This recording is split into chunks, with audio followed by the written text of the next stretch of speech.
د ژمن رادیو تلویزیون قدرمنو لیدونکو او اوریدونکو السلام علیکم. ستړي مشئ، په خیر راغلی. هر کار چې بل کوي او تا ته بد ښکاري هغه ته مه ترسره کوه. په هر صورت پام وکړئ. خبرونو ته ویاند دروغجن نمایشي سرټکي. ښار او نږدې سیمو کې غصب روان دی.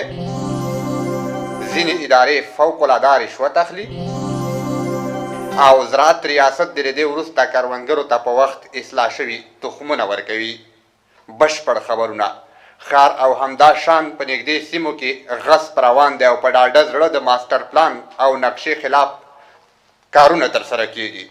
ځینې نمرې پیادهروونه او کورونه داسې جوړیږي چې هر سړی ویني چې ښکاره تیری دی، ولې متاسفانه ورته هېڅوک هم څه نه وایي.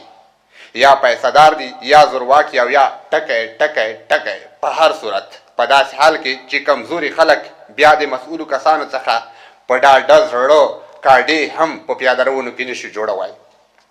دوی ته دې وویل شي چې قانون د هر چا لپاره یو شان دی، پرې عملي یې کړئ. کنانو کورونو کې کښېنئ.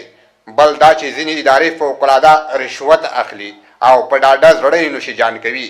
دا چې خېټې لکه د ټانکیو پړسېدلي دا یې خپله ستونزه ده، خو چارواکي د بیچاره ولس د دوی له شره وژغوري. سترګې دې پرې نه پټوي. دا چې بوی یې تر موږ را رسېدلی او احساسوي، دوی ته خو خامخا تر سپوږمو ور رسېدلی او تېر کړی دی. باید مخه یې ونیسي، که نه مجبورېږو چې نومونه یې واخلو. او وروستی دا چې زراعت دې له دې وروسته کروندګرو ته په وخت اصلاح شوي تخمونه ویشي.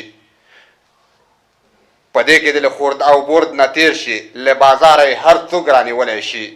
غنم کرل شوي وي، دوی ډېره موده وروسته خلکو ته تخم ویشنه پیل کړي. که دا د هر چا کار وي، ډېرې پوښتنې راولاړوي. او بس خبرونه همدومره وو.